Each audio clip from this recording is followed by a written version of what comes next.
परम सच्चिदानंद घन आनंद समुद्र, प्रेम समुद्र, ज्ञान वैराग्य भक्ति ऐश्वर्य अनंत शक्तियों के स्वामी प्रभु श्री कृष्णचंद्र जो अर्जुन जी को निमित्त बनाकर ऐसा अमृतमय उपदेश कर रहे हैं।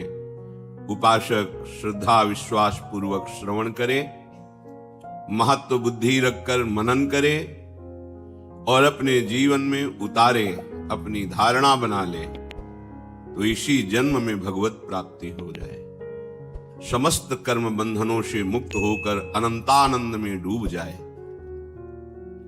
प्रभु श्री कृष्णचंद्र जी ने कहा कि समस्त साधकों में, समस्त साधनों में और समस्त सिद्धों में, चाहे वो तपस्या का धनी हो, ज्ञान का धनी हो या कर्म का धनी हो, चाहे इस कर्म मार्ग, ज्ञान मार्ग, तपस्या मार्ग का साधक हो या सिद्ध हो, सब में श्रेष्ठ मुझे मेरे मत से वो है जो सर्वतो भावेन मेरे में अपने आप को समर्पित करके निरंतर मेरा भजन करता है। कोई कामना नहीं, ना लोक परलोक की, ना मोक्ष की कोई चाह नहीं, बस सहज में निरंतर अनुराग पूर्वक भजन। इससे बढ़कर कोई प्रभु को प्रिय नहीं है, इससे बढ़कर कोई साधन नहीं, इससे बढ़कर कोई सिद्धि नहीं है। जिसके हृदय में निरंतर भजन चलता है उसके हृदय में ज्ञान वैराग्य भक्ति ऐश्वर्य योग सब जागृत हो जाता है। जहां प्रभु का नाम वहीं प्रभु, जहां प्रभु तो ये महायोग योगेश्वर हैं, सब कुछ वहां जागृत हो जाता है। जहां प्रभु प्रकाशित हुए हृदय में कोई भी ज्ञान कोई भी योग बकाया नहीं रह जाता। जिसके जानने के बाद कुछ जानना बाकी नहीं रहता, जिसके पाने के बाद कुछ पाना बाकी नहीं रहता। ये शब्द तभी सिद्ध होते हैं जब प्रभु हृदय में प्रकाशित हो जाते हैं। अब कुछ जानना या पाना बाकी नहीं रहता, अब तो वो आनंद में डूबता रहता है। प्रभु श्री कृष्णचंद्र जी कहते हैं, मैया शक्त मनाः पार्थ योगम युञ्जन मदाश्रयः असंशयं समग्रं मां यथा ज्ञास्यसि तच्छृणु। मैया आसक्त मना, जो मेरे में आसक्त चित्त हो गया है। ये बहुत बड़ा शब्द है, प्रभु में आसक्त होना। देह में, अंतःकरण में, स्वभाव में, लोक लोकांतर की भोग प्रतिष्ठा मान कीर्ति, इन सब का त्याग करके जो एकमात्र प्रभु में आसक्त चित्त है। अद्भुत महिमा है इस आसक्ति शब्द की। ये प्राप्त होना कठिन है। प्रभु को अपना मानकर, प्रभु के भरोसे में होकर उनका निरंतर भजन, ये बहुत कठिन बात है और बहुत सरल है। कठिन है हमारे लिए, सरल है प्रभु के लिए। हमें केवल प्रभु की शरणागति स्वीकार करनी। बहुत ध्यान से सुने, क्या है शरणागति और क्या है शरणागति के लक्षण। हम कैसे जाने कि हम शरणागत हैं? बिल्कुल निश्चिंत हो जाओगे यदि ध्यान पूर्वक सुनोगे और उसे अपने हृदय में धारण करोगे तो आनंदित हो जाओगे। शरणागति बहुत जोर की बात है, सब शास्त्रों का सार है शरणागति। साधन भी है शरणागति और सिद्धावस्था भी है शरणागति। साधन से सिद्धावस्था तक ये शरणागति का ही साम्राज्य है।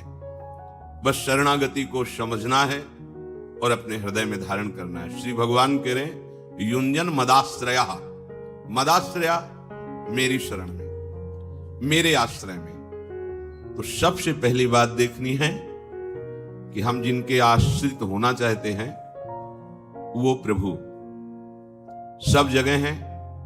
ये शास्त्र में कहा गया है, ये संतों ने अनुभव भी किया है।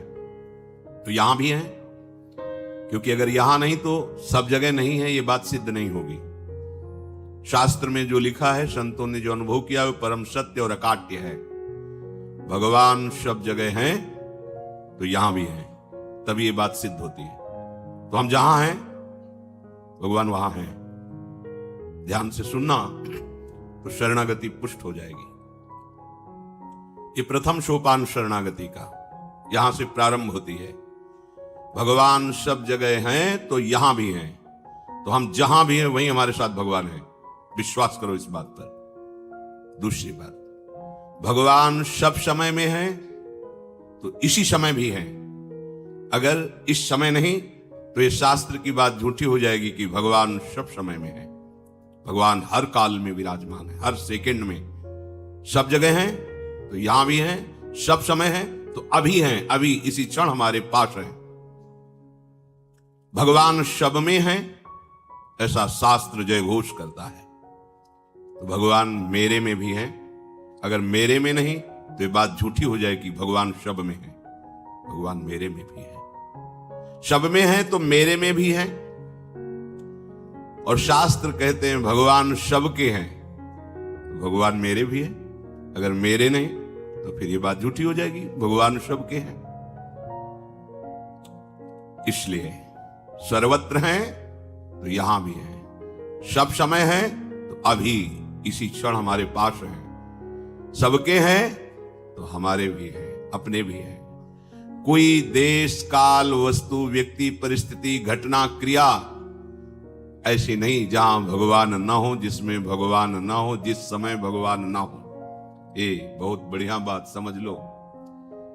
भगवान सर्वत्र हैं तो यहां भी हैं, सब समय है तो इस समय भी है, सबके हैं तो मेरे भी है, सब में है तो मेरे में भी है।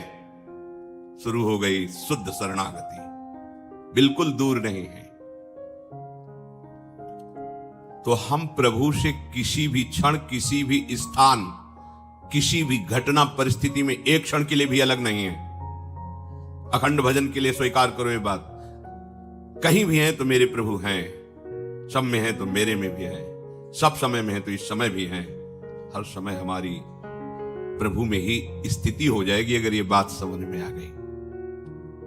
इस बात को दृढ़ता पूर्वक मानना ये शरणागति है, मदाश्रय है।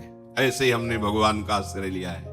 जो सब जगह है तो इस जगह भी है, सब में है मेरे में भी है, सब समय है तो इस समय भी है, सबके हैं तो मेरे भी है। ये हुई प्रथम शरणागति की चिंतन वृत्ति। बुलुक, ना कोई समय बचा, ना कोई स्थान बचा, ना कोई वस्तु बची, ना कोई व्यक्ति बचा जो प्रभु से अलग हो, क्योंकि मेरे में है तो सब में है, सब में है तो मेरे में है। ये बहुत सुंदर सिद्धांत। इसी शरणागति को आश्रय शब्द से पुकारा गया, अवलंबन से पुकारा गया, अधीनता कह के पुकारा गया, प्रपत्ति कह के पुकारा गया, सहारा करके पुकारा गया। अर्थात भगवान का आश्रय शरणागति, भगवान का अवलंबन शरणागति, भगवान की अधीनता शरणागति, भगवान की प्रपत्ति शरणागति, भगवान का सहारा शरणागति।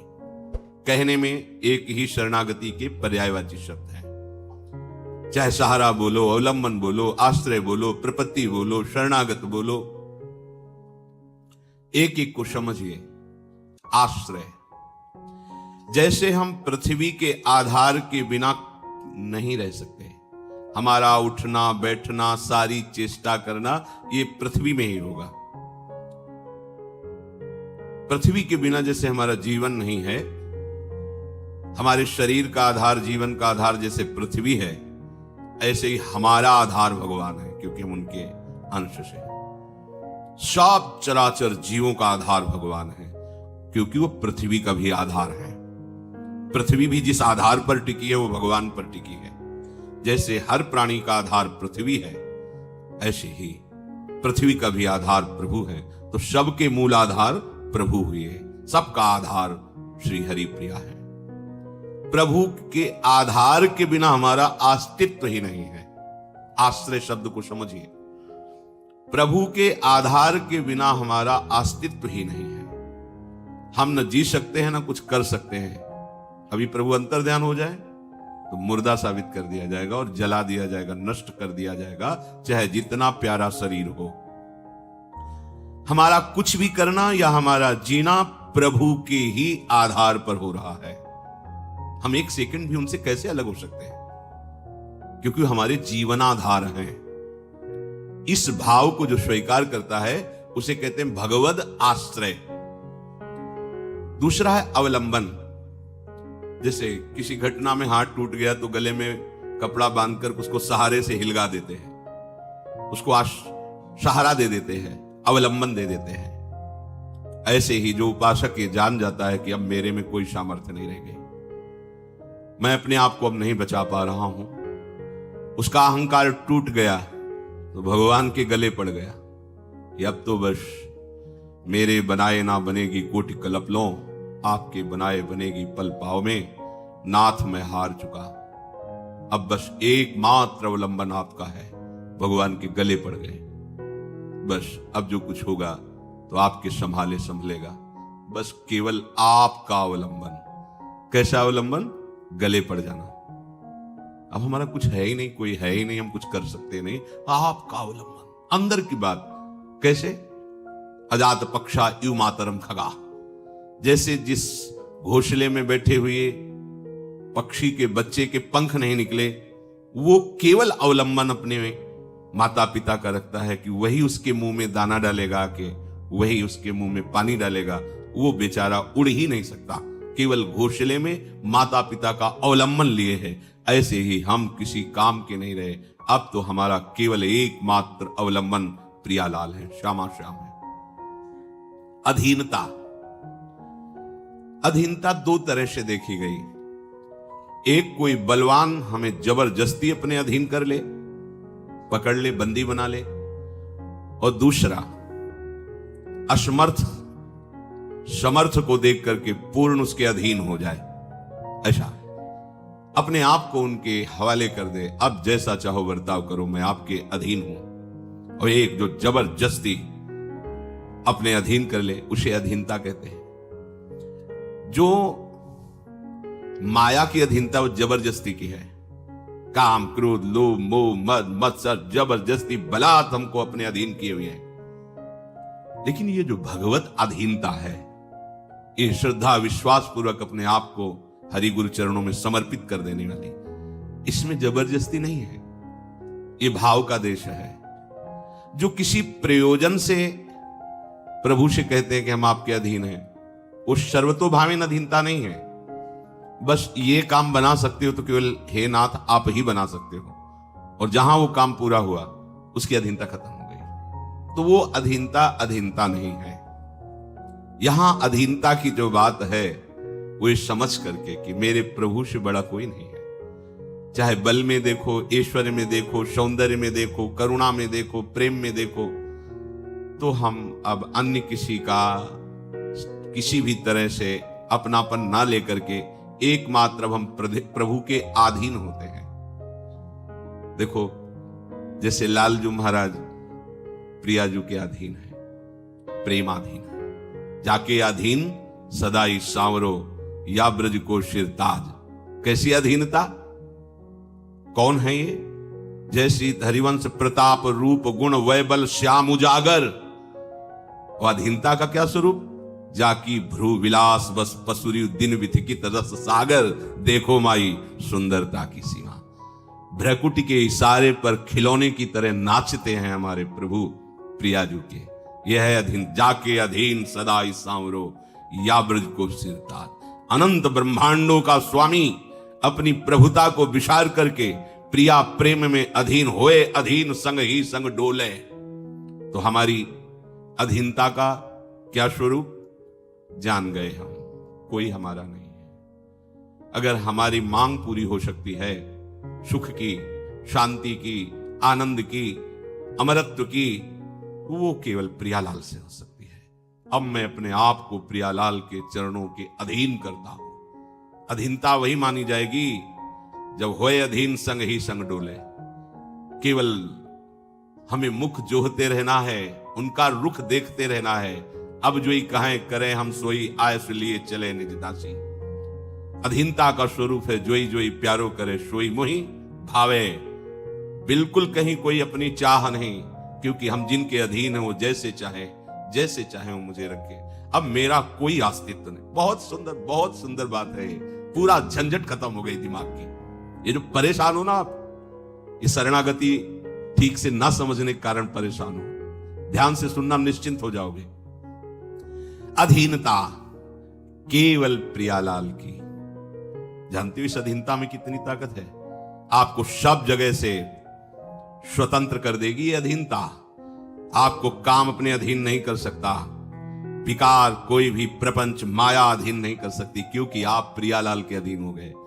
हम लोगों को जो ये प्रपंच अधीन किए उसका कारण है हरि विमुखता। इनके सन्मुख होते ही सब भाग जाते हैं। जैसे सूर्योदय होते ही अंधकार का पता नहीं लगता, ऐसे भगवत शरणागति का उदय होने पर कोई भी विकार, कोई भी प्रपंच उसे स्पर्श नहीं कर सकता। प्रपत्ति ये शरणागत के ही पर्यायवाची शब्द है। जैसे अब जान लिया कि अब तो कोई नहीं बचा पाएगा। कौन बचा सकता है? प्रभु केवल बचा सकते हैं। मैंने ऐसे ऐसे पाप किए, ऐसी ऐसी गलतियां की, अब तो मुझे नरक जाना पड़ेगा, भारी दंड भोगना पड़ेगा, या इस संसार में मेरे से ऐसी गलती हो गई, सब विरोधी हो गए, सरकार की नजर में भी हम अपराधी हैं, अब मुझे कौन बचा सकता है? एकमात्र श्री भगवान बचा सकते हैं। तो आज से मैं प्रभु की चरणों की प्रपत्ति स्वीकार करता हूं। लंबा पड़ गए प्रभु के चरणों में, ऐसे ऐसे पड़ जाएंगे, मतलब अब हमें कोई सामर्थ्य नहीं रही। हे नाथ, अब आप देख लो। लात मारी रावण ने जब विभीषण जी के, तो उनका अब रघुनाथ शरण जा रहा हूं, कोई मुझे दोष मत देना, क्योंकि अब कोई मुझे बचा नहीं सकता। ये लंकाधिपति त्रिभुवन का शासन करने में समर्थ है। अगर इससे भी बड़ा कोई है तो मेरे प्रभु हैं, वही मुझे बचा सकते हैं, वही संभाल सकते हैं। प्रपत्ति, प्रभु के चरणों में गिर जाना अंदर से, बस अब। इसीलिए भगवान कहते हैं उसे तुरंत महात्मा मानो। यद्यपि वो दुराचारी रहा है, सांगो पांग पाप करता रहा है, पर प्रपत्ति उसने स्वीकार कर ली, मेरी शरण में आ गया। अपिचेत्सु दुराचारो भजते माम अनन्य भाग। अन्य कोई अब नहीं रह गया, मेरे ही केवल। तो साधुरेव समन्तव्य, उसे उसी क्षण महात्मा मानो। अब मैं महात्मा बनाऊंगा, तुम्हें मानना होगा वो महात्मा हो गया है। बहुत बड़ी ये बात है। और सहारा ये शरणागति का ही शब्द है। जैसे कोई जल में डूब रहा है, अब तो बस मरना ही मरना है, पर कोई सहारा मिल गया, किसी ने हाथ पकड़ा दिया, किसी ने हमको बचा लिया, तो इस भव समुद्र में दूसरा कोई समर्थ नहीं कि मुझे डूबने से बचा सके। एक ही सहारा है, बस हरि आश्रय, हरि शरणागति, हरि, दूसरा कोई आश्रय नहीं, कोई सहारा नहीं। ये बात उस उपासक के हृदय में बैठ गई, प्रभु ही मेरे सहारा है। संसार समुद्र से, काम क्रोध लोभादि की इस भयावह आक्रमण से मैं मरा, मैं तो डूबा। अब अगर कोई बचा सकता है तो मुझे प्रभु बचा सकता। सच्ची बात, सच्ची बात।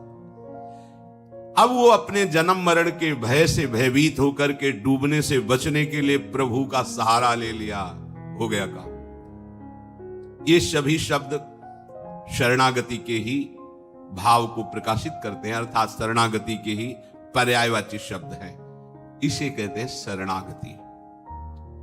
शरणागति तब होती है जब प्रभु का ही आश्रय, प्रभु का ही अवलंबन, प्रभु की ही अधीनता, प्रभु की ही प्रपत्ति और प्रभु का ही सहारा। प्रभु का आश्रय जीव ही आप ले लेंगे तो आपका मन और बुद्धि प्रभु में स्वाभाविक लगने लगेगा। ये जो हम जीव ही आपने हृदय से दृढ़ता पूर्वक आश्रय लिया तो प्रभु में मन बुद्धि स्वयं लगने लगेगी, वो आकर्षित कर लेंगे। आश्रयदाता वो घसीटेंगे तो मन बुद्धि क्या कि प्रपंच की तरफ जा सके। अगर मन और बुद्धि तुम्हारा प्रभु में नहीं लग रहा है तो अभी आप शरणागत नहीं हो। कोई न कोई अन्य आश्रय, अन्य बल, अहंकार अभी है। अभी शरणागति बहुत महामहिम स्थिति है। आप मन को अपना माने हैं, बुद्धि को अपना माने हैं, शरीर को अपना माने हैं, और किस किस को अपना माने हैं, इसीलिए ऐसा नहीं हो रहा। मन बुद्धि प्रभु में निरंतर नहीं लग रहे। जिस दिन आप प्रभु के हो गए तो सारा का सारा ये सिस्टम प्रभु का हो जाएगा। फिर जो प्रभु का हो गया उसे कोई भी परास्त नहीं कर सकता। ये बात समझो। मदाश्रय, जो भगवद आश्रित है उसे कोई परास्त नहीं कर सकता। सांसारिक वस्तु, व्यक्ति जिनका तुम अपनापन लिए हो, जिनका वो तुम्हारे लिए बहुत हानिकारक है, क्योंकि तुम शरणागत हो। हमारे हृदय की ऐसी कुछ स्थिति हो जाती है कि हम सबसे ज्यादा महत्व देने लगते हैं धन को।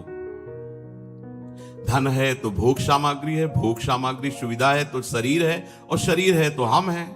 फिर तो बस आनंद है, क्योंकि जो चाहेंगे वो भोगेंगे। तो क्या ये परमार्थ का स्वरूप हुआ क्या? शरीर की प्रियता, भोगों की प्रियता धन से पूरी हो रही तो धन की प्रियता। क्या धन और शरीर यही हमारा लक्ष्य है? नहीं नहीं, ये तो साधन है, लक्ष्य तो हमारा प्रभु है। तो क्या धन के बिना भगवत प्राप्ति नहीं हो सकती? सही पूछो तो धन के बिना ही भगवत प्राप्ति होती है। धन से किसी को भगवत प्राप्ति आज तक नहीं हुई। धन से किसी को भगवत प्राप्ति, धन से संबंध हटाया, त्याग किया तो उनको भगवत प्राप्ति। जिस धन को अपना माने थे उस धन का त्याग किया, वो चाहे किसी सेवा निमित्त से या कैसे भी, उससे अपनापन हटाया। जहां धन का त्याग हुआ वहीं भगवत प्राप्ति की योग्यता आती जाती। जहां धन को अपना माना वो भगवत प्राप्ति की योग्यता खो देगा। ये अंदर की बात है। प्रभु को तुम अपना मानते हो या धन को अपना मानते हो, परिवार को अपना मानते हो, भोगों को अपना मानते हो, ये देखना होगा। नहीं तो जबान से कहोगे मैं प्रभु की शरण में हूं, अभी हम ठीक नहीं हो रहे हैं, वहां हमारे अंदर विकार है, हमारे अंदर अशांति, बड़ी परेशानी तुमने जमा कर रखी है, वो हटा देंगे। आओ शरणागत हो, वो हटा देंगे। रोना चिल्लाना मत, चुप रहो, वो हटा देंगे। उनको जो अच्छा लगेगा वही रखेंगे, नहीं हटा देंगे। तुम्हारे सोचने की जरूरत नहीं पड़ेगी, तुम तो केवल ऐसे हो जाओ। पर हम ऐसे होते कहां हैं? वो एक जगह स्वाध्याय करते हुए उसमें पढ़ा था कि अगर आपका if wealth is lost nothing is lost, if health is lost something is lost, if character is lost everything is lost. आपका धन गया तो कुछ नहीं गया। If wealth is lost nothing is lost, आपका धन गया तो कुछ नहीं गया। If health is lost something is lost, आपका स्वास्थ्य गया तो कुछ गया। If character is lost everything is lost, आपका चरित्र गया तो कुछ नहीं रह गया, सब कुछ गया। हमारी उल्टा सोच है, चरित्र गया तो कुछ नहीं गया। हमारी उल्टा सोच से चल, चरित्र गया तो कुछ नहीं गया, स्वास्थ्य गया तो थोड़ा कुछ गया, और धन गया तो सब कुछ चला गया। और सिद्धांत क्या कहता है? If wealth is lost nothing is lost. तुम्हारी संपत्ति नष्ट हो गई, कोई परेशानी नहीं, कुछ नष्ट नहीं हुआ, तुम्हारी हानि नहीं हुई। If health is lost something is lost, स्वास्थ्य गया तो कुछ गया, क्योंकि इससे आप उत्तम साधना कर सकते थे। स्वास्थ्य बिगड़ गया तो आप साधन नहीं कर सकते, पर कुछ गया, सब कुछ नहीं गया। भले कठोर साधन न कर सके, राधा राधा तो बोल सकते हैं ना। If character is lost everything is lost, अगर आपका चरित्र चला गया सब कुछ चला गया। आज हमारी स्थिति है कि हम चरित्र पर ध्यान ही नहीं दे रहे। ये भारत देश है, यहां चरित्र की पूजा होती है। हम राम चरित्र गाते हैं, कृष्ण चरित्र गाते हैं, भक्त चरित्र गाते हैं, और हम भक्त बनना चाहते हैं, चरित्र को हमने भस्म कर दिया। चरित्र हमारा बिगड़ गया, सब बिगड़ गया। चरित्र गया, सब चला गया। आप देखो चरित्र की तरफ कहां देखा जाए। धन कैसे मिले? चरित्र बेच दो, शरीर बेच दो, धर्म बेच दो, बस धन मिलना चाहिए। भगवान मिलेंगे, परमार्थ बनेगा? नहीं। हमारे प्राण चले जाएं पर हम धर्म विरुद्ध आचरण स्वीकार ना करें। हमारा चरित्र पवित्र है। एक बार वाराणसी में एक जज स्वामी थे, उनके दर्शन कराने के लिए एक संत ले गए, तो वो पता नहीं कौन सी स्थिति में रहते, बड़ी जोर से ऐसे कलाई पकड़ी, नवीन अवस्था थी, और उन्होंने अंग्रेजी में ये कहा था कि गुड करेक्टर, जिसका चरित्र अच्छा वही महात्मा, और जिसका, वो अंग्रेजी से बोले थे कि जिसका चरित्र लूज है, बोले हमारे मान्यता में, वो पढ़े लिखे जज स्वामी थे, अंग्रेजी ही ज्यादा बोलते थे, कहा गुड करेक्टर, जीवन भर चरित्र को संभालते रहना, चरित्र ना बिगड़ने पावे। चरित्र बिगड़ गया, सब कुछ चला गया। तो जिनकी ये मान्यता है कि धन से ही धर्म होता है, धन से ही भगवान मिलते हैं, धन से ही भगवान की पूजा होती है, तो आप इस भ्रम को छोड़ दीजिए। आपके पास जो कुछ अपना माना हुआ है उसे प्रभु में समर्पित करने से आपकी बात बनेगी। जो कुछ माना हुआ है वो त्यागने से हुई। त्यागात् शान्तिरनन्तरम्। यदि अपना मान करके उसे देते हैं तो, अगर दान करते हैं, धर्म में लगाते हैं तो कई गुना बढ़ के मिलेगा। इतने में तो तुम अहंकार नहीं छोड़ पा रहे, कोई गुना और मिलेगा तो अहंकार और बढ़ जाएगा। जैसे गंदे नाली के जल से हाथ को पवित्र नहीं किया जा सकता, ऐसे ही अधर्म पूर्वक, धन की आसक्ति पूर्वक कोई भी किसी भी मार्ग में चले वो भगवत प्राप्ति नहीं कर सकता। उसका महत्व प्रभु के आश्रय पर होना चाहिए। केवल प्रभु की विमुखता से ही ये संसार हमें दुख दे रहा है। इसलिए केवल प्रभु के सन्मुख हो जाओ। तुम स्वतः सिद्ध भगवान के अंश हो, इसके लिए साधना नहीं करनी। तुम भगवान के संबंधी हो, भगवान के बच्चे हो, निज जन हो, इसके लिए साधना नहीं करनी। स्वतः सिद्ध पिता को पिता कहने के लिए साधना नहीं करनी होती, मानना होता है। और जानना तो मां की कृपा से होता है। ऐसे ही हमें बात माननी ही, जान तो हम गुरुदेव की कृपा से जाएंगे, वो सब हमें समझा देंगे। हमें मानना है प्रभु के सिवा हमारा कोई नहीं। ये हृदय में बैठा लो, ये जन्म व्यर्थ न जानने पावे। साफ साधनाओं की सार बात आज तुम्हें बता रहे हैं। प्रभु का भरोसा, प्रभु की अधीनता, प्रभु की प्रपत्ति, प्रभु का सहारा, प्रभु का अवलंबन, प्रभु की शरणागति, बहुत जोर की बात है। अब इसमें यह देखना है कि कुछ पहचान है कि आप शरणागति की तरफ बढ़ रहे हैं। प्रभु कह रहे हैं, जो मेरी शरण में होता है वो चिंता अपनी छोड़ देता है। यदि तू अपनी चिंता भी कर रहा है और अपने को मेरा शरणागत भी कर रहा है तो मेरे प्रति तू अपराध कर रहा है, क्योंकि तेरे को अविश्वास है। तेरा अभिमान अभी सुरक्षित है, अविश्वास है, इसीलिए तू वाणी से शरणागति की बात करता है, हृदय से तू शरणागत नहीं है। हृदय से शरणागत होने वाला अपनी चिंता छोड़ देता है। छोड़ो अपनी चिंता। देखो कितना प्रपंच लादे हो चिंता का अपनी। पता नहीं धन नहीं होगा तो वृंदावन वास कैसे होगा, परिवार से हट जाएंगे तो धन मिलना बंद हो जाएगा, और अगर ऐसा तो ऐसा, साधन नहीं बना, पता नहीं प्रभु स्वीकार करे कि ना करें, और हो सकता है अपराध बन जाए वृंदावन में तो नरक ही मिलेगा, और क्या क्या क्या क्या परेशान है। वैष्णवों से मिलेंगे तो वैष्णव अपराध बन जाएगा, धाम में रहेंगे तो धामापराध बन जाएगा, नाम जपेंगे तो नामापराध बन जाएगा, इसलिए सब कुछ करना ही नहीं है। प्रपंच ही बढ़िया है, अरे दूर है, बढ़िया है, हाँ भोगो चैन से, मौज से। 4 दिन की जिंदगी मौज कर लो, खुद कह रहे 4 दिन की जिंदगी और मौज कर लो। मौज है कहां? स्थान कौन सा मौज से परिपूर्ण है? प्रभु के चरणार में। मेरी शरण होकर तू चिंता करता है, मेरे प्रति तेरा अविश्वास और तेरा अहंकार है। मेरी शरण होकर भी मेरे पर विश्वास नहीं, पूरा भरोसा नहीं, तो तू मेरा कैसा शरणागत है? उपासक अपने दोषों को लेकर के यदि चिंता करता है, देखो ध्यान से सुनो, हम यही फंस जाते हैं। उपासक अर्थात शरणागत अपने दोषों को लेकर यदि चिंता करता है तो वो अभी शरणागत नहीं, उसके अंदर अपने अभिमान का बल है, इसीलिए वो ऐसा करता है। क्योंकि दोषों को मिटाने की उसमें अपने सामर्थ्य अनुभव में आ रही, इसीलिए वो चिंतित है। अगर तेरे में अभिमान नहीं तो फिर तू चिंता क्यों करता है? हां, दोष देखकर दुखी होना अलग बात है, चिंता करना अलग बात है। दुख तो उपासक को होगा कि ये नहीं होना चाहिए। एक क्षण आया, बस राधा राधा राधा, मैं तो दूर कर ही नहीं पा रहा हूं और ना कर पाऊंगा तो समय क्यों नष्ट करूं? राधा वल्लभ श्री हरिवंश, राधा वल्लभ श्री हरिवंश। अंदर से उसे दुख होगा, पर वो ये चिंता नहीं करेगा मेरा कल्याण होगा कि नहीं, ये दोष है पता नहीं, ये सब व्यास भरोसे कुंवर के। बिल्कुल ये बात बैठ जाएगी उसी के हृदय में जिसका काम बनना है इस जन्म में, नहीं तो सुन करके भी आप इसे गंवा देंगे। सारी की सारी बात वृंदावन भूमि में हो रही है।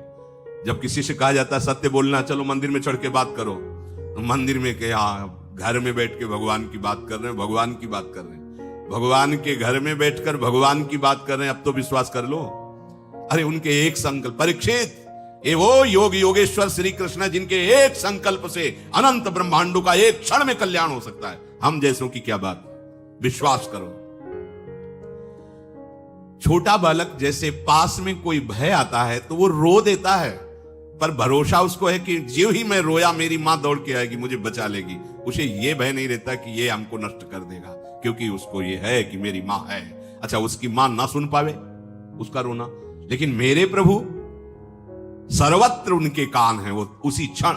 और मां का लाडला जहां भी खेलता होता है, मां वही काम करती कि एक दृष्टि जरूर उस पर जाती रहे। ठीक से खेल रहा है ना, तो करो सदा तिनके रखवारी, जिम बालक राखे महतारी। बहुत जोर की बात है, आप इसे स्वीकार कर लीजिए। प्रभु आपको हर क्षण देख रहे हैं, प्रभु जान रहे हैं आपकी स्थिति। आपको चिंता नहीं करनी, चिंतन करना है, प्रभु का चिंतन करना है। दोष उपासक को अच्छे नहीं लगते, दुख देते हैं अंदर, पर वो चिंतित नहीं होता, अविश्वास नहीं होता, उसको परिणाम में भ्रम नहीं होता। समझिए, है जरूर ये सब, पर मेरी प्रिया जी बहुत कृपाल है, जब चाहेंगी तब सब ठीक हो जाएगा, ना ठीक हो तो भी प्रिया जी मुझे मिल जाएंगी। इस पर कभी आशा बंधा, ये शास्त्र आदेश करता है, दृढ़ आशा रखो भगवान मिलेंगे। हमारे गुणों से नहीं, हमारी साधना से नहीं, अपनी कृपा से मिलेंगे। हमारी स्वामी नेक हो नरिस को भूल हो न हो सकी, तो निश्चित निश्चित हमें स्वामी जी मिलेंगे। चिंता करने का अर्थ है भीतर में छिपे हुए अभिमान का, अपने बल का आश्रय। ये भक्तों में भी हो जाता है। जैसे द्रौपदी जी का चीर खींचा तो पूरी सभा की तरफ देखा, पांडवों की तरफ देखा, भीष्म जी की तरफ देखा, अपनी भुजाओं से पकड़ा, दांत से पकड़ा। जब ये शब्द देखा कि अब कुछ नहीं हो सकता, अब तो केवल श्री कृष्ण, तो इतना विलंब क्यों किया? पहले ही श्री कृष्ण का आश्रय इतना दृढ़ होता तो महल से ही नहीं छू सकता था, महल में ही नहीं छू सकता था दुशासन, वही चमत्कार प्रकट हो जाता। अब पूरा का पूरा छोड़कर जे भी हे श्री कृष्ण द्वारिका आवास, यही बढ़ गया पट। कहीं कुछ उनको आना जाना थोड़ी, इतना बोलना था कि खिंचा हुआ वस्त्र बस यहीं से खिंचता रहा, यहां से हट नहीं पाया। उपासक अपने अंदर जब तक बल रखता है अपने बचाव का, बहुत ध्यान देने योग्य बात है, अपना अहंकार बचा के रखता है, तब तक भगवान नहीं आते। नहीं आए, द्रौपदी जी को नहीं आए। और परम प्रिय सखी है, बहुत प्यार करते हैं प्रभु द्रौपदी जी को। कृष्णा के किस्म जो संधि को जा रहे थे तो उन ऐसे बाल करके दिखा, प्रभु इन्हीं केशों को पकड़कर सभा में खींच कर लाया गया था। आप जानते हो इन केशों को हम कब बांधेंगे, आपको पता है। भगवान संधि कराना चाहे, संधि ना हो। दूसरी बात, यह हमें पक्का विश्वास है कि हमारे गुण दोष से भगवत प्राप्ति नहीं होगी। भगवान कृपालु हैं, प्रियालाल कृपालु हैं, उनकी कृपा से हो जाएगी। हम उनके, ये किसी से हमें प्रमाण लेने की जरूरत नहीं, इस विषय में किसी से प्रश्न करने की जरूरत नहीं, निसंशय खड़ा हो जाएगा।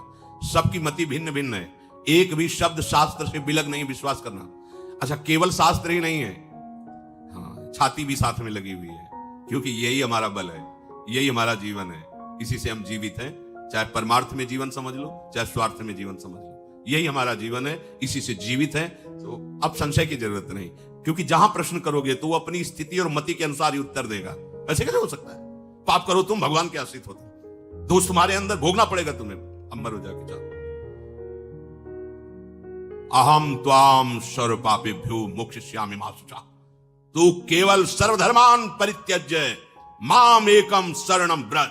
किसी की सुनना नहीं, ये भगवान बोल रहे हैं जिनसे हमारा काम बनना है, हमें किसी की सलाह की इसमें जरूरत नहीं, सीधे सर्वेश्वर भगवान बोल रहे हैं, अहम त्वाम सर्व पापेभ्यो, जो मेरी शरण में आ गया, तेसा महम समुद्धरता, उसकी साधना नहीं, तेसा महम, मैं समुद्धरता मृत्यु संसार सागरात। विश्वास कर लो, ना करो तो भटकते रहो। हित ध्रुव जो विश्वास है, तब वहीं सुधरे बात, ना तर माया पंथ में फिरे जो टक्कर खात।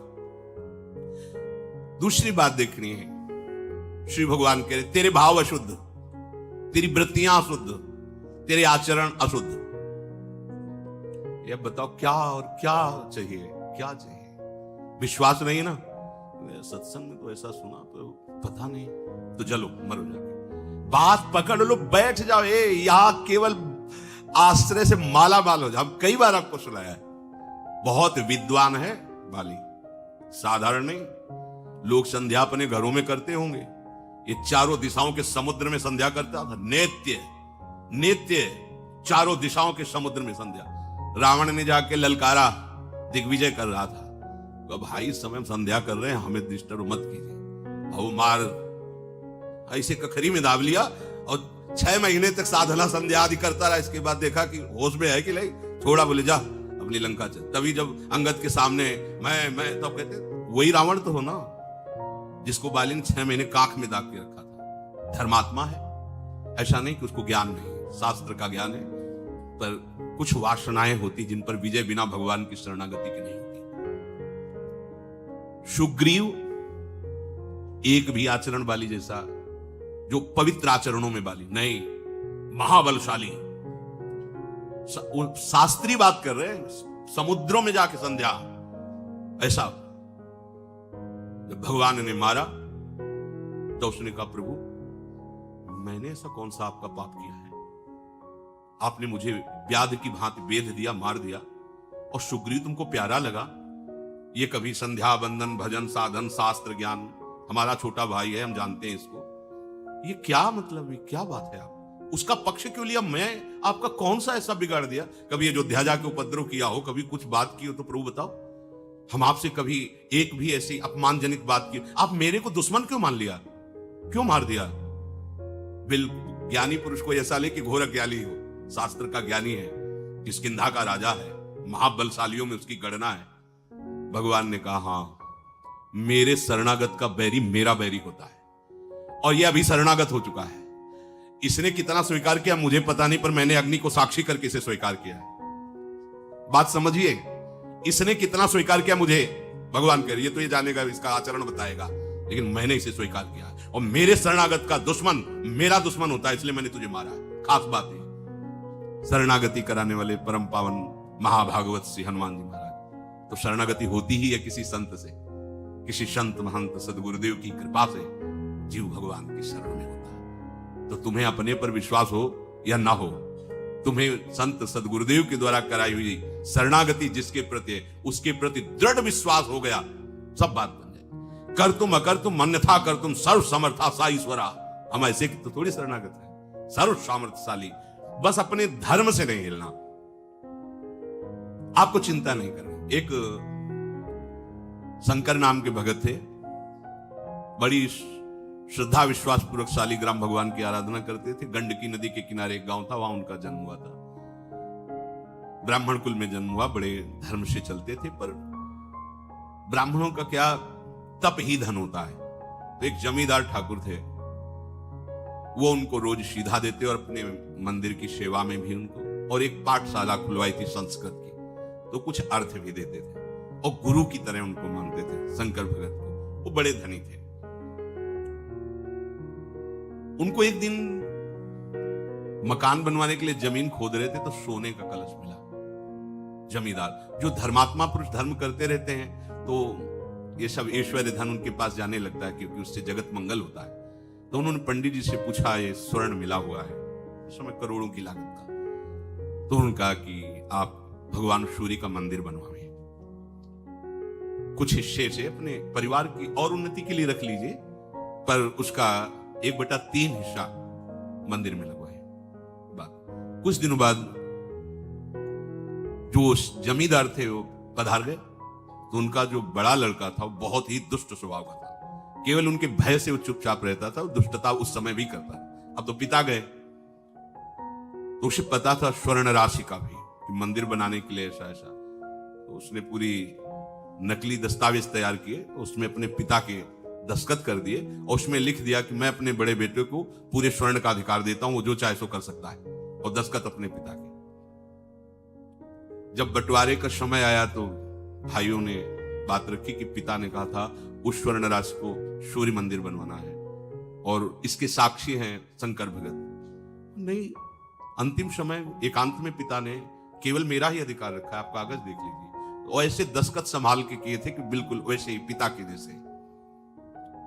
गांव के लोगों के सामने पंडित जी को बुलाया। पंडित जी ने कहा नहीं, हमसे तो उन्होंने यही कहा था कि सूर्य मंदिर बनेगा, ऐसा ऐसा, दिखाओ कागज। कागज दिखा, कहा ये दस्तखत भगत के नहीं, सेठ के नहीं, क्योंकि हम बहुत नजदीक रहे, उनको देखा है, उनके दस्तखत ऐसे नहीं। तो बड़े लड़के ने कहा कि हाँ तुम ही तो एक ज्ञानी हो, ये कैसे तुम झूठ कह सकते हो, उठ कर चले गए। लड़के ने बड़े विचार किया कि अच्छे अच्छे घूस में फिसल जाते हैं, इसको कुछ घूस देंगे और अपने अनुकूल करें। उसके घर गए, प्रणाम किया। पंडित जी ने सोचा इस दुष्ट का स्वभाव कैसे बदल रहा है, और बहुत मीठी मीठी, अगर दुष्ट मीठी मीठी बातें भी करे और झुके तो ऐसे समझो जैसे सांप झुक रहा है। अगर सांप हटकर पीछे झुक रहा है तो वो वार करेगा, सिंह झुक रहा है तो छलांग लगाएगा, ऐसे ही दुष्ट झुक रहा है तो तुम्हारे नाश के लिए झुक रहा है, वो प्रणाम नमस्कार में हुआ। पंडित जी इतने दिन हो गए हमारे पिता की भी पंडिताई करते हुए, पूजा करते हुए, मिला क्या, एक सीधा जो हमारे घर से जाता है उसी से भोजन तुम्हारा होता है, माला माल हो जाओगे। आधा आधा, आधा सोना आपका, आधा हमारा। असलियत यही कि हमने जालसाजी की है, दस्तखत हमने की है, अब मान जाओ। उनका धूर्त कहेगा तू हमारे को धन से लुभाए मान, हमारे तो ठाकुर जी परम धन है, जीवन उनके लिए है। भले तेरे घर से सीधा ना आवे तो मांग के खा लेंगे, लेकिन धर्म विरुद्ध आचरण थोड़ी करेंगे। आश्रय नहीं बदलना चाहिए, धर्म विरुद्ध आचरण नहीं होते भक्त के शरणागत। उनका हमारे प्रभु सर्व समर्थ है, मैं उनका शरण भाव स्वीकार किए हूं, मुझे किसी धनादि की अधर्म पूर्वक जरूरत नहीं। तो उनका हमारे पास और भी हद करने हैं, वो आपको मनाने के लिए, वो ना अपनाना पड़े तो बोले तुम हमें धमकी देते हो। अरे जिनसे काल डरता है वो नम भगवान की शरण में जा, तुझे जो कुछ करना है कर, जाके चला गया। अब उनका समय था कि मध्याह्न के बाद जाते, सरोवर में स्नान करते, मंदिर में पूजा में जाते और अंधेरा होने पर वापस होते। शंकर भगत वापस आ रहे थे अंधेरे में, करौली चाकू खोस करके गया और कहा अब मान लो मेरी बात, अंधेरा है कोई है नहीं, मेरी बात मान लो, अब भी कह रहा हूं आधा स्वर्ण तुम्हें दे देंगे, बात मेरी मान लो, नहीं तो तुम्हें जान से हाथ धोना पड़ेगा। बोले हमने तो पहले ही हाथ धो रखे हैं जान से, हमने अपनी जान तो प्रभु को समर्पित कर दी है, तुझे जो भावे कर, अधर्म में कदम नहीं रख। उसने चाकू ली, छाती पे पेट पे वार किया चाकू से, वो बस भगवान का स्मरण करते हुए गिर पड़े, वो तो भगा। जे भी गिरे श्वेक जैसे कोई दिव्य देश में आ गए, देखा सामने सुंदर अद्भुत अद्भुत लताएं हैं, एक कनक भवन है, उसकी भावना शालिग्राम की भगवान राम के प्रति। देखा कि सिया जो विराजमान है, राम जी विराजमान, हनुमान जी महाराज उनके चरण पकड़े हैं, लक्ष्मण भरत शत्रुघ्न ये सब आसपास राज दरबार लगा हुआ है। भगवान ने कहा आओ आओ, हनुमान जी ने गले लगाकर उनको परमानंद की अनुभूति हो रही, भगवान दुलार कर रहे हैं। अच्छा तुम्हारे लग गया, और ऐसे भगवान जी किए, वो सब घाव खत्म हुआ, एकदम आनंद। अभी तुम जाओ, अभी तुम जाओ, तुम्हारे द्वारा भक्ति का विस्तार होगा, धर्म की स्थापना होगी, और ये मेरा ही कार्य है। जब ऐसा कहकर भगवान ने दुलार करके आंख खोली उनको, जैसे सो के जगह, ऐसा लगा मानो स्वप्न में वो घटना हुई थी। ऐसे देखा कोई घाव नहीं, कोई कष्ट नहीं, चल पड़े। और आगे जब गए तो खून की उल्टी करते हुए वो पड़ा था जिसने चाकू मारी थी। आगे गए, कहा भैया तुम्हें कैसे कष्ट हो, तुरंत गोद में उठाया और भगवान से कहा प्रभु यदि थोड़ी भी भक्ति हमारे हृदय में, इसको पीड़ा नहीं होनी चाहिए। फिर उसको चेतना आई, उसका खून उगलना बंद। भैया क्या हो गया? तो बोले क्षमा करो, जे ही आपको मार के हटा तो पता नहीं कौन था, हमें परिचय नहीं, पर वो इतना बलवान था कि उसके एक थप्पड़ पर हम उस समय से खून ही डाल रहे हैं और हमें होश ही नहीं। अगर आप हमें गोद में न बैठालते, दुलार न करते तो मुझे होश ही नहीं होता। कभी गलती नहीं करेंगे, कभी बेईमानी नहीं करेंगे, हम सब सभा के बीच में कह देते ऐसा ऐसा। और आज से जीवन भर आपकी हम सेविका है। हम जान गए कि भगवान की भक्ति में कितनी शान। ये कर तुम अकर तुम अन्यथा कर तुम, तेरे भाव ठीक नहीं है, तेरी वृत्तियां ठीक नहीं है। अरे जो स्वीकार करे वो कह रहे भैया तुम्हें दुनिया से क्या मतलब है। समझो हमें इनकी शरण में होना है ना, हमें दुनिया से मतलब नहीं। दुनिया हमको काना कहे, रूप कहे, लेकिन मालिक मुझे पसंद करते तो दुनिया से हमें क्या मतलब है। मैं किसी योग्य नहीं हूं लेकिन मेरे मालिक मुझे पसंद करते हैं, तो हमें दूसरों को पसंद करवाना है क्या? इसी को दंभ कहते हैं। मालिक की पसंदीदा बात पर तुम्हारे को ध्यान नहीं है, दूसरों को प्रसन्न करना चाहते हो, तो ये सब नगर नारी के स्वांग है। स्वांग सब नगर नारी के, विषयीन हाथ बिकाए नहीं रिझवन बतार के। अपने प्रीतम को प्रसन्न करना है क्या? तू मेरा शरणागत है, तेरा भाव ठीक नहीं, तेरी वृत्ति ठीक नहीं, तेरे आचरण शुद्ध नहीं, तो भी तुझे चिंता नहीं करनी, क्योंकि तू मेरा है, मैं चिंता करूंगा। बोलो क्या परेशानी। योगक्षेमम वहम में हम, तू मेरा चिंतन करना। इतनी खुली बात, ये मतलब केवल भगवद आश्रित होने की बात है। केवल तू अगर चिंता करता है तो तू संभाल लेगा क्या अपने को? मेरी शरण में चिंता कर, तेरा भाव अशुद्ध है, तेरे आचरण अशुद्ध है। राधा राधा, एक दिन महात्मा बन जाओगे। ये आश्रय तुम्हें एक दिन भगवान के समान बना देगा।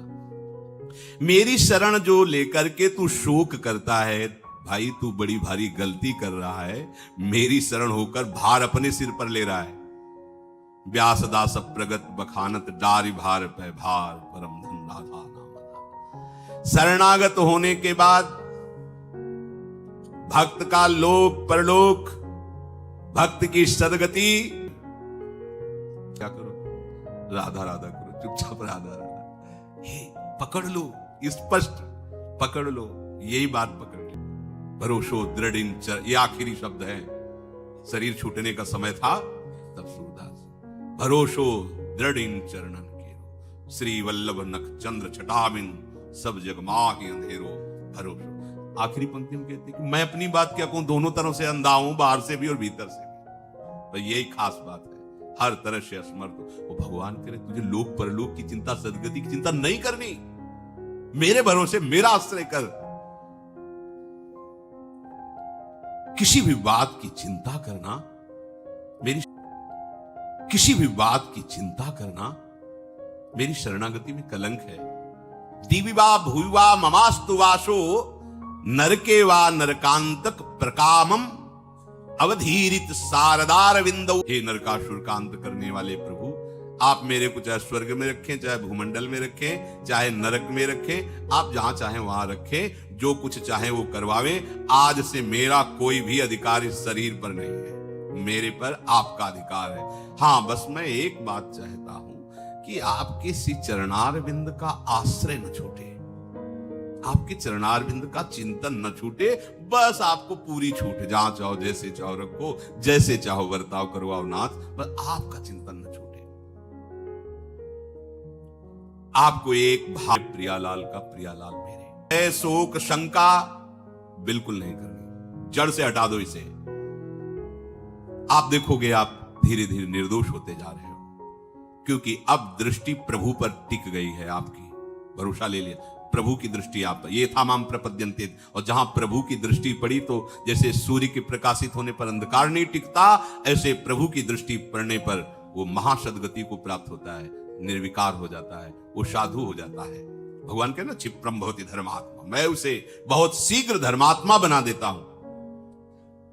प्रभु के सन्मुख होकर शरीर का सहारा, भोगों का सहारा, व्यक्ति का सहारा, धन का सहारा, शरीर के संबंधियों का सहारा, ये सब मिट जाता है। असली शरणागति जब उदय होगी, तुम्हें मिटाने के लिए प्रयास नहीं करना, स्वयं अरुचि हो जाएगी। अब आप में शरणागति का प्रभाव जागृत हो रहा है। क्या? निश्चिंतता। जब भक्त अपनी मान समस्त संपत्ति को, वृत्तियों को प्रभु के हवाले कर दिया, समर्पित कर दिया, लोक परलोक की कोई चिंता उसके हृदय में नहीं रह जाती। मेरा जीवन निर्वाह होगा तो मेरी सेवा कौन करेगा, मेरी दशा क्या होगी, मेरी गति क्या होगी, ये चिंता शरणागत में बिल्कुल नहीं रहती। प्रभु के शरण होने पर शरणागत भक्त में ये एक बात आ जाती है कि अगर प्रभु के पसंद में मैं ना आता तो प्रभु ये मुझे मार्ग ही नहीं देते। जब मार्ग दे दिया शरणागति का, मतलब वो मुझे अपनाना चाहते हैं। अब अपनाना चाहते हैं तो पहले तो हम बहुत गंदे थे, अब तो उसके दाग रह गए हैं, तो गंदगी में स्वीकार किया है मुझे। उस समय कोई महात्मा थोड़ी था जिस समय शरणागत उन्होंने लिया है, ध्यान देने की बात है। उस समय तो बहुत ही गंदा विचार संसार ही था। जब उस जगह से मुझे चयन किया है तो अब तो उनके मार्ग में चलने से काफी धुलाई सफाई हो ही गई, थोड़े थोड़े दाग रह गए। ये भी वो उनके पास ऐसे है, कपड़े में दाग लग जाए ना तो साबुन से नहीं छूटता, वो कुछ एक और आता है आला, निराला कर देता है। भगवान कृपा का आला डाल करके उसको ऐसे चमका देते हैं कि कोई दाग नहीं रह जाता। इधर जगत बंदनी सतरति सतरति सा लोकाम तारयति, ये उनके पास है, ये और किसी के पास नहीं। ऊपर का तो मिट जाएगा लेकिन दाग जो नहीं मिटता है, उस दाग को वही हैं सबके कृपा सिंधु दाग मिटाने वाले, वही मिटा देते हैं। मेरा जीवन प्रभु के लायक सुंदर और शुद्ध ना था और ना हो पाएगा मेरे द्वारा, जब उन्होंने उस समय स्वीकार किया। देखो खास बात समझने की, हम प्रभु के हैं। जब बच्चा मन लगाए हुए, तो वो ये नहीं सोचता कि इस समय मैं मां की गोद में चढ़ने लायक नहीं हूं। सोचता है क्या? वो जब मल देखा तो रोना शुरू किया, दौड़ पड़ा, मां से जाके लिपट गया। तो मां भी मल नहीं देखती, बच्चा है, अब आगे का वो कार्य करेगी, उसको साफ स्वच्छ करके सुगंधित द्रव्य लगा के पहना उड़ा के वो पिता लायक बना देगी। ऐसे ही संसार का मल लिए हम मल की तरफ क्यों देख रहे हैं? हम तो सदगुरु की कृपा की तरफ देखें, प्रभु की दुलार की तरफ देखें, भागें। पर हम लोग बच्चे नहीं ना, बहुत प्रौढ़ हैं, बहुत बुद्धिमान हैं। तो फिर मल क्यों लगाए जो बुद्धिमान हो? बोले बच्चे हैं ना, किसी से भी बात करके तो बड़ा चतुर है, गलती में कहेगा आखिरकार बच्चे ही तो है ना भगवान से। तो बच्चे हो तो मल को क्यों देख रहे हो? भाग, मां की तरफ भाग, प्रभु की तरफ भाग, वो वैसे ही तुझे स्वीकार कर लेंगे। वो नहीं देखते तू मल लगा है कि नहीं, वो तो तुमको खुद निर्मल करेंगे। आप आओ ना, जैसे भी हो, जैसे भी हो, पुरुष नपुंसक नारी वा जीव चराचर कोई, शब्द देखो, सर्व भाव भज कपट तज मोहि परम प्रीशो। एकमात्र प्रभु का सहारा। भक्तों की जीवनी सुधारना, अपने लायक बनाना, ये मेरा काम है। सच्ची सच्ची वही कर देते हैं। घोर हिंसक पापी को ब्रह्म ऋषि बना देते हैं। ऐसे गुरु उनके पास है ऐसा, अपने पास नहीं बलने की, अपनी ताकत नहीं है। मेरी वृत्तियां ठीक नहीं रहती। वास्तव में मेरी वृत्तियां मानना शरणागत में कलंक है। अब मेरी कैसे रह गई? मेरी कैसे? भगवान की वृत्ति होकर भी ऐसा गंदा सोच सकती क्या? ये तीन गुणों से रचित सृष्टि किसकी है? भगवान की है। सब कुछ हो रहा है ना, छोड़ो इससे अपनापन। जो ही अपनापन छोड़ोगे ठीक हो जाएगी। बात समझना, हम पूरे देश में सब कुछ हो रहा है, दंड किसको मिलता है? कर्ता को। तुम्हें कोई परेशानी हो रही? सब कुछ हो रहा है, क्यों नहीं हो रही? क्योंकि स्वीकार नहीं कर रहे, क्योंकि मैंने कुछ किया नहीं, स्वीकार नहीं किया। अब आप अपने को अपनी वृत्तियों सहित, अपने संबंध सहित, अपने पन सहित प्रभु के चरणों में समर्पित कर दिया। अब डटे रहो इस बात पे। माया की आंधी आएगी आपको स्वीकार कराने के लिए। आप गलत में अगर कह दिए ना कि प्रभु, वो अच्छे में बोल दिए ना, मैं, पिट जाओगे। माया की आंधी आएगी, बिल्कुल आपको मैं स्वीकार नहीं करना। शरणागत बहुत चतुर है, शरणागत हुआ। भगवान की इच्छा के बिना पत्ता भी नहीं हिलता, तो हमसे बुरा ऐसे कैसे हो गया? वही तो करवाए हैं। हाँ, मान गए, भला काम। वृंदावन गए थे, 20 साधुओं को भोजन कराया। हाँ, हमने कहा चलने दो रबड़ी, अबे 500-500 रुपया दक्षिणा दो। मैंने 500-500 रुपया दक्षिणा दी, तो वो बुरा काम। वो उनकी इच्छा के बिना पत्ता नहीं हिलता। यहां एक बार भी उनको शामिल नहीं किया, मैं, तो वो अपने आप शामिल हो गया। मैं ब्याज से तुम्हें भोगना पड़ेगा। कई बार सत्संग में सुना है, एक ब्राह्मण देवता बड़े पढ़े लिखे विद्वान थे, तो गाय आई बगीचे में चरने लगी, तो ऐसे ही हटाने के लिए कंकड़ मारा, अच्छा कंकड़ सीधे यहां पड़ा और वो गिरी, मर गई। गौ हत्या प्रकट हुई और ब्राह्मण देव के ऊपर सवार उनका नहीं। हाथ में देवराज इंद्र का बाश है, अलग अलग इंद्रियों में सब देवताओं का बाश शरीर में अलग अलग कहा गया। तुम देवराज इंद्र के पास, वो गए स्वर्ग में, स्वीकार करो आपने। उनका मैंने क्या? बोले वो ब्राह्मण देवता ने कहा देवराज इंद्र का हाथ में बास, कुछ क्षण रुक जाओ, अभी हम स्वीकार कर ले। गए धनी मानी के रूप में, पंडित जी प्रणाम, जजमान देखा क्या पाग अच्छी है और अच्छा धोती है। वाह पंडित जी, कितना सुंदर बगीचा है, हमने लगाया, 20 वर्ष लगे तब ऐसा हुआ। और ये कुआं हमने खुदवाया है। वाह बहुत सुंदर सुंदर, ये देखो कितना सुंदर चबूतरा बना हुआ है, आपने करवाया? बोले हाँ। गौ हत्या, गौ हत्या का चढ़ी अच्छा किया तो हमने, बुरा किया तो भगवान, पिट जाओगे। ये मैं को पूरा समर्पित कर दो, ठीक हो जाओगे। इसी मैं में सारे दोष रहते हैं। मेरी शरण लेकर तुझे अब चिंता करने की जरूरत नहीं है। प्रभु को समर्पित कर दिया है। पक्का समझ। देखो आप देखो, आपने मिठाई ली और जो ही राधा वल्लभ जी को अर्पित किया, पर्दा लगा, 1 मिनट में पर्दा हटा और आपको मिठाई। अब मिठाई रह गई क्या? अब आप माथे पे लगा के, सब कोई चाहता है कि इतना किनका मिल जाए तो जबान में रख लो। हम मतलब हमारे आराध्य देव का उच्छिष्ट है। अभी अभी 1 मिनट पहले मिठाई थी और 1 मिनट में वो क्या हो गई? प्रसाद हो गया। क्यों? प्रभु को समर्पित। तो तुम क्या हो?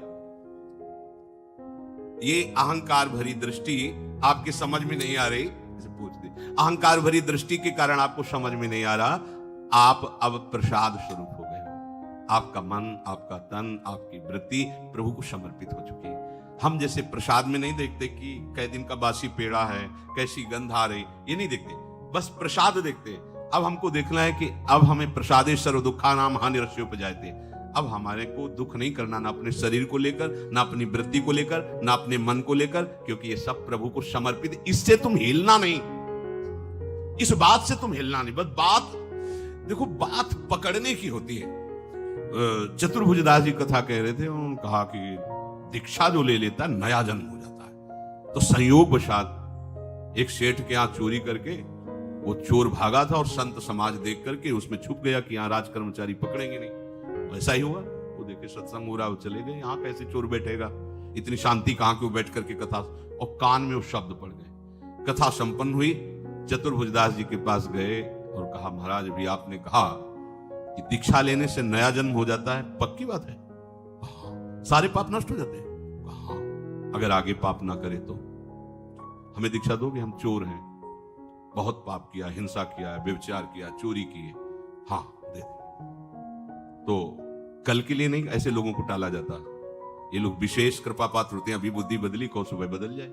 तुरंत उन्होंने अपनी तरफ से कंठी लेकर उनके गले, जग मंगल के लिए संत का स्वरूप होता है। उसने निश्चय किया अब इस जन्म में मैं पाप नहीं करूंगा। गुरु कृपा हो गई, मेरा नया जन्म हो गया।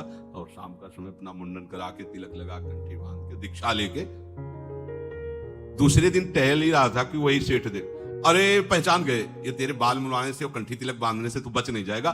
तुरंत उसको बंदी बनाया और राजा के सामने पेश किया। ये वैष्णव वेश धारण किए, ये वैष्णव नहीं, कल हमारी चोरी की थी। दृढ़ निष्ठा देखिए, स्वीकृति का सारा खेल है। उसने कहा, महाराज इस जन्म में हमने चोरी नहीं की। बोले, जन्म की क्या महाराज, हम कसम खा कहते हैं कल इसने हमारे यहाँ चोरी की। और जब दोनों सत्य पर अड़े तो उस समय, पुराने समय में सत्य की परीक्षा के लिए लीला की जाती थी कि हाथ में कोमल पीपल की एक पत्ती ऐसे रखे और कच्चे धागे से ऐसे लपेटा जाता था और उसके ऊपर जलता हुआ लोहे का लाल लाल फार रखा जाता। ना सूत झुलसेगा और ना वो पत्ता सिकुड़ेगा, और 7 कदम चल के उसे छोड़ दो। अगर वो झुलस गया या जल गए तो तुम छूटे हो। वो प्रयोग किया गया, उसके हाथ में रखा गया और कहता, गुरुदेव ने कहा था कि दीक्षा के बाद नया जन्म होता है। इस जन्म में मैंने कोई पाप नहीं किया। और 7 कदम चला, फेंक दे, खत्म, कुछ नहीं झुलसा। राजा ने कहा, फांसी दे दो इसको, ऐसे वैष्णव पर झूठा आरोप करता है। अब तो कोई, तो उन्होंने राजा से कहा, फांसी न दो, ये भी ठीक कह रहा है। बोले, आप कैसे ठीक मान सकते हैं, आपने अभी तो प्रमाण दिया। बोले, नहीं, वो इस जन्म की बात है ना, कल तक हमारा दूसरा जन्म होता, हम कल तक चोर ही थे। हाँ, आज हम गुरुजी से दीक्षा ली तो अब हमारा नया जन्म। मिलाओ अपने को, चतुर्भुजदास जी का भी शिष्य। आप देखो स्वीकृति, अभी तक हम पापी नीच अधम सब थे, पर आज से हम भगवान के शरणागत हैं। अब हमारी जिम्मेवारी प्रभु के ऊपर है, हमारी जिम्मेवारी हमारे ऊपर नहीं है। हमारे कल्याण की, हमारी पवित्रता की, हमारी साधुता की, हमारे जीवन सारी जिम्मेवारी मेरे प्रियालाल के ऊपर। बड़ निश्चित था, हरि गुरु आश्रय ले। पर ये तभी होगी जब ऐसी स्वीकृति होगी कि नहीं, गुरु ने कहा है कि नया जन्म होता है, तो इस जन्म में हमने वो डर जाता अगर निष्ठा ना बनाया था कि मतलब कल तो चोरी की थी, पता नहीं गुरु जी के वाक्यों में दम है कि नहीं, जल जाता, पक्का जल। उसे पक्का विश्वास था कि नहीं। ये परमार्थ विश्वास है। महादेव जी से उमा जी ने कहा, अब गंगा स्नान गए, कितने पावन लोग, हजारों लोग गंगा, बोले पानी में नहा रहे हैं, गंगा तो कोई एक आध नहा रहा है इसमें। आपकी बात तो हमारी समझ में नहीं आती है, हजारों डुबकी मारे, जय गंगा जय गंगा, आप कह रहे हो कि पानी में नहा रहे।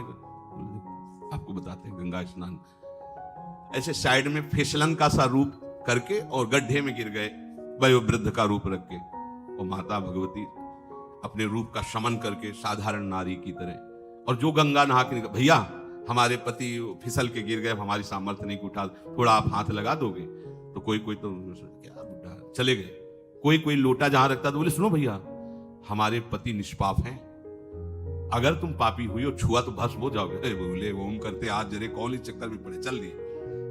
प्रायः कोई एक भगवत स्मरण करते हुए आ रहे थे तो उठाने के लिए उनका, भैया सुनो हमारे पति निष्पाप हैं, यदि कोई भी पाप आपके अंदर है आप छुए तो भस्म हो जाएंगे। तो उनका, माता जी अभी संशय क्या, गंगा नहा के आ रहा हूं।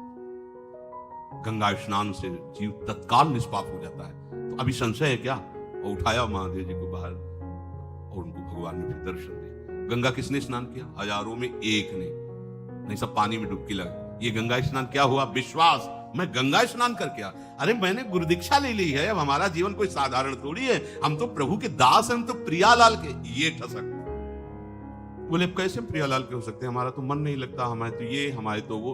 तो जब तुम्हें घसीटा गया था प्रियालाल ने, जब आपको चयन किया, वृंदावन बुलाया, तब आप बहुत अच्छे महात्मा थे क्या? आप वो सोचो, हम लोग कीचड़ में ही सने हुए थे, तब उन्होंने कृपा की। अब तो कई बार स्नान करवा के थोड़ा तो निखार आ ही रहा है, तो अब काहे को चिंता करते हुए अपनी? जब इतना धो दिया है तो फिर और वो आला वाला डाल के धो देंगे, बिल्कुल साफ कर देंगे। आप निश्चिंत रहिए। निश्चिंत होना शरणागति का पहला, आपके अंदर निश्चिंतता आनी चाहिए। फिर है निर्भय होना। भय होता है जब हमसे कोई गलत आचरण हो जाता है, साधक से भी। जब वो धर्म विरुद्ध आचरण करे तो भय हो जाएगा, हमारी बात भूल ना जाए, ये क्यों ऐसा हुआ, अंदर अंदर उसके अंदर भय।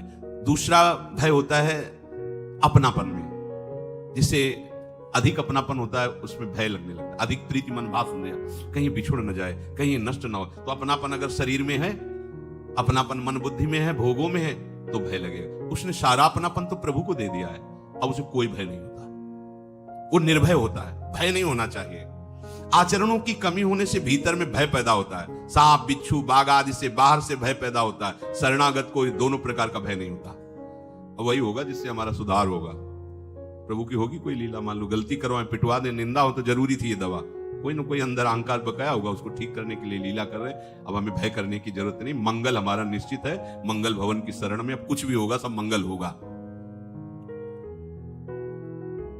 बड़े बड़े विद्वानों को भी देखा गया कि भय रहित नहीं हो पाते, शरणागत निर्भय होता है। 5 वर्ष के बालक प्रहलाद जी, क्या क्या उनके साथ हिरण्यकश्यप कर, कभी रोए क्या, कभी भयभीत हुए क्या? यहाँ चूहा निकल पड़े सब खड़े हो जाएंगे। ले हम लोग कैसे शरणागत भक्त है, अगर चूहा निकल जाए तो सब अभी खड़े, हल्ला मच जाएगा, ये चूहा ऐसे। तो मतलब भय की स्थिति तभी जाएगी। देखो कहा सिंह हो, बोले नहीं नरसिंह। देखा रत्नावती जी के, सच्ची शरणागति में निर्भयता आ जाती है। कुछ भय ऐसा होता है कि मेरी वृत्तियां खराब हो गई हैं, मेरे भाव अंदर प्रभु का नहीं रह गया है, और हमें लगता है मुझे भगवान क्या स्वीकार करेंगे। ये भी बात नहीं, वृत्तियां हैं, हम वृत्तियों से भगवान की शरण में थोड़ी रहे, हम भगवान की शरण में। वृत्तियां नहीं लगती, मन नहीं लगता, तो हम भगवान के नहीं क्या? हाँ ठीक है। देखो जैसे पंडित का लड़का है, पंडित के आचरण नहीं कर रहा है, वो दंडता कर रहा है, तो कहा तो पंडित का लड़का जाएगा। ऐसे ही हमारे आचरण संत महात्माओं जैसे नहीं है, हम अंदर से कहते हैं हम हैं तो प्रभु के ना। वो जिस दिन संभालेंगे ना, तो करो शब्द देते साधु समाना। ये विश्वास आप रखिए, इस विश्वास को टलने मत दीजिए।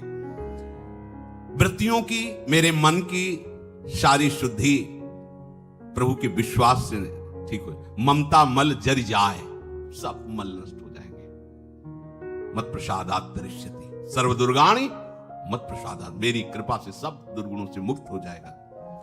तो मुझे ऐसी शंका भी नहीं करनी कि मुझे किसी बात से भयभीत होना है। इसका मतलब ये नहीं कि साफा बांध के गलत मार्ग में चल देना है, फिर शरणागति कैसे रहे। प्रतिकूल वर्जना, अचानक कोई गलती हो जानी है तो हमें फिर लगता है कि हमारे सुधार की जो जरूरत है प्रभु करवा रहे हैं। अब गाली मिलेगी, दंड मिलेगा, अपमान मिलेगा, ये सब दवा मिलेगी, तैयार रहो, भयभीत नहीं होना, होश में रहो। हमारे होश हैं प्रभु, तैयार रहो। अब ऑपरेशन थिएटर में आ गए, अब जो होना होगा डॉक्टर जाने, अपने को चिंता नहीं करनी। तीसरा निशोक, पहला निश्चिंत, दूसरा निर्भय, तीसरा निर्भय। हमें किसी बात का शोक नहीं होना चाहिए। वो भगत जी थे, वो तो चले गए, अब देंगे नहीं, अब कौन देगा, कैसे चलेगा, मतलब भगत का आश्रय। वो अमुक जगह से इतना आता, कहीं किसी भी तरह का कोई भी शोक बिल्कुल नहीं करना। सब नष्ट हो जाए तो 1 सेकंड में पूरी सृष्टि की रचना करने की सामर्थ्य रखने वाली हमारे पास है। अरे आप देखो, अनंत ब्रह्मांडों का भरण पोषण कर रहा है। तुम तो वैष्णव हो, तुम उनके दास हो, तुम्हारा भरण पोषण कैसे नहीं? तो कुछ भी नष्ट हो जाए, कुछ भी चला जाए, सब हट जाए, आपको शोकित नहीं होना। अगर भरोसा प्रभु का है तो शोक होगा ही नहीं। ये तो आपको खुद चमत्कार नजर आने लगेंगे, तो खुद अनुभव में आने लगेगा जब आपका दृढ़ भरोसा हो। कुछ भी नष्ट हो जाए, शोक नहीं करना। चौथा है शंका, शंका नहीं करना, निशंक रहना है।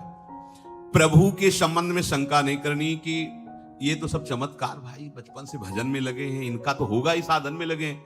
अब हम लोग गृहस्थी में रहे, परिवार में रहे, तो क्या हुआ? आज से अभी से शरणागत है तो वैसे ही प्यारे हैं प्रभु के जैसे वो 1000 वर्ष से प्यारे हैं। प्रभु की दृष्टि में नहीं।